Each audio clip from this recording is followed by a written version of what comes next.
नवेद शिको, मैं एक बात नहीं समझ पा रहा, क्या ओम प्रकाश राजभर और संजय निषाद ये ओवररेटेड हो गए थे?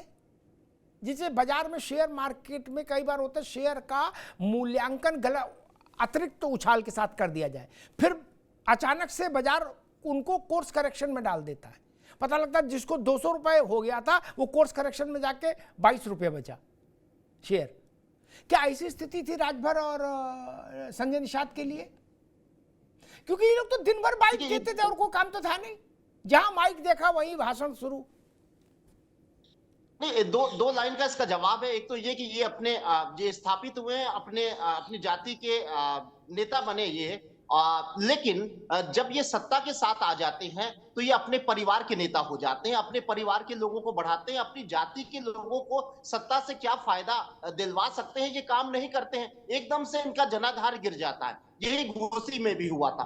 कारण क्या है कि कमिटमेंट आपने ये किया कि हम नेता बनेंगे, सत्ता में जाएंगे, सांसद बनेंगे, विधायक बनेंगे, मंत्री बनेंगे, तो हम अपने समाज के लिए काम करेंगे। अपने समाज से कनेक्ट नहीं रहते हैं और सिर्फ ये बयानबाजी करते हैं और सत्ता से अपने परिवार के लोगों को एडजस्ट करते हैं। इनको सांसद का टिकट दे देंगे, इनको राज्यसभा भेज देंगे, इनको मंत्री बना देंगे। तो ये चीजें जनता देखती है। खासतौर से जो जाति आधारित जो राजनीति होती है वो अपना फायदा तुरंत चाहती है, कनेक्ट होना चाहिए। एक चीज, ठीक बात, फायदा तो सब चाहते हैं भैया।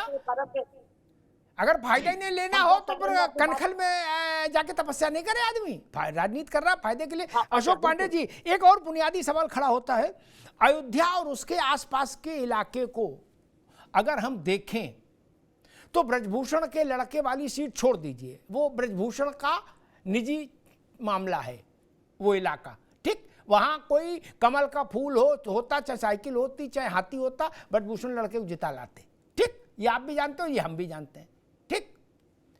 मसला ये कि बाकी जितनी सीटें अयोध्या से जुड़ती हैं सब पे हार गई भाजपा। एक अयोध्या नहीं आ रही, उसके आसपास की सब हार गई। पांडे जी क्यों? देखिए, निश्चय वही तो मैं बार बार कह रहा हूं कि इस पर हम लोग समीक्षा करेंगे। हमारे उम्मीदवार अच्छे थे, लोगों ने प्रचार भी ढंग से किया, कारण उसका हम पता लगाएंगे और निश्चित तौर पे समीक्षा करके, और ये तय है कि फिर हम लगातार हम जीतते रहे हैं, लल्लू सिंह जी जीतते रहे हैं, हम समाजवादी पार्टी और पार्टियों को हराते रहे हैं। इस बार हार गए हैं, क्यों हारे हैं इसकी समीक्षा जरूर करेंगे।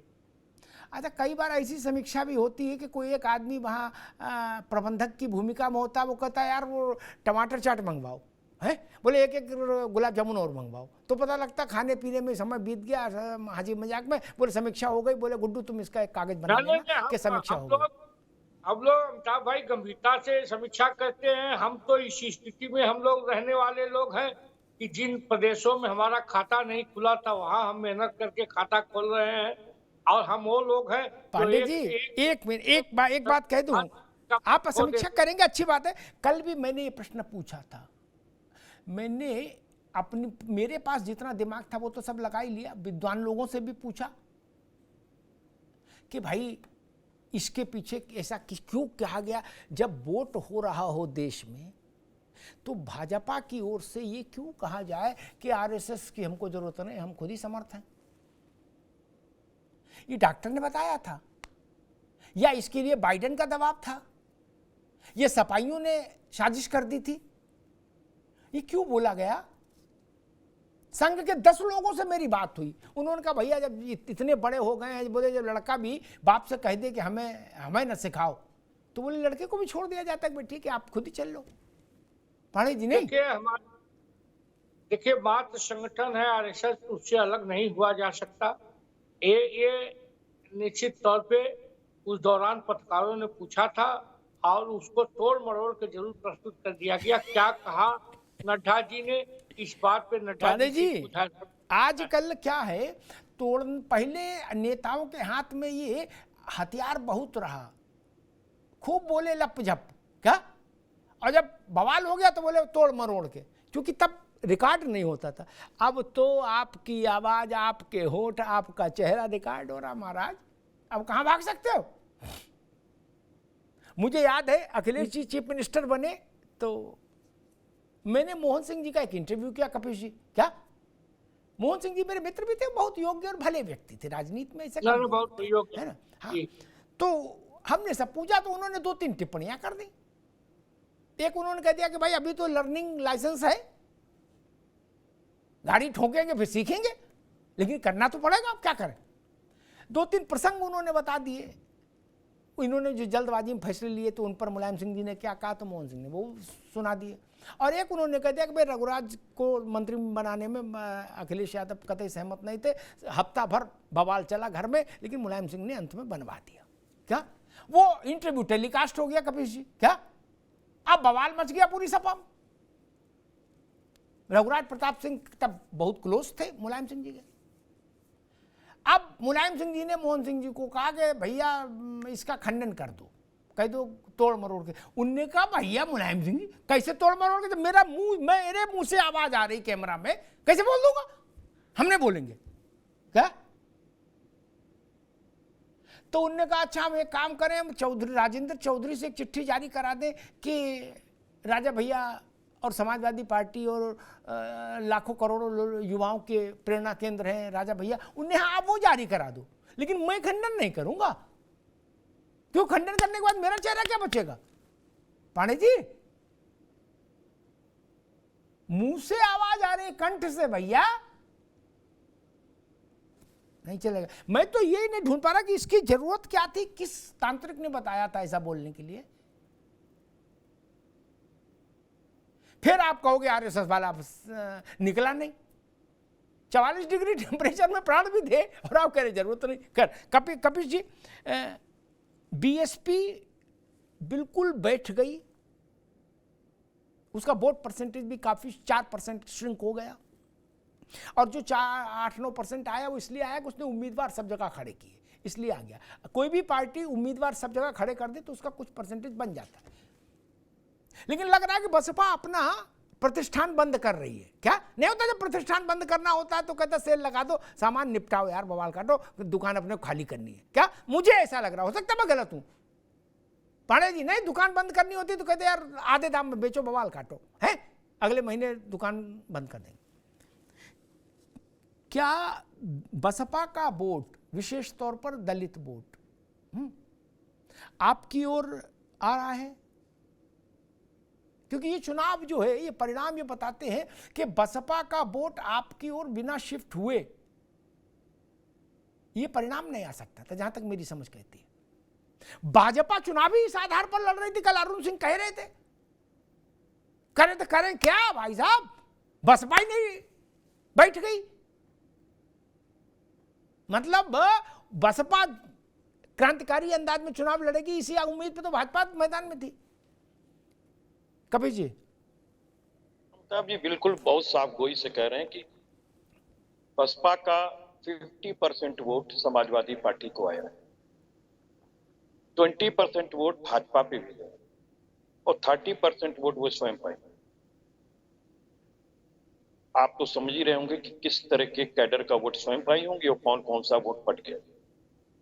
जो पढ़े लिखे कैडर के लोग थे, जो लोग अपने लोगों को समझा सके, वो उन्होंने स्पष्ट रूप से देखा है इस देश के अंदर आरक्षण को खत्म होते हुए, पब्लिक सेक्टर नौकरियों को खत्म होते हुए।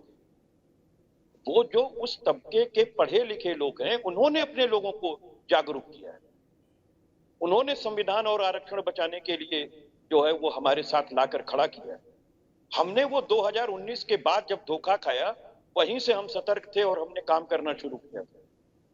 ये समाजवादी पार्टी के राष्ट्रीय अध्यक्ष के स्ट्रेटेजी की जीत है। इसमें समय लगा, हम लोगों ने बहुत सुना है, लेकिन आज कामयाबी हाथ लगी है तो हम कह रहे हैं और आप सुन रहे हैं।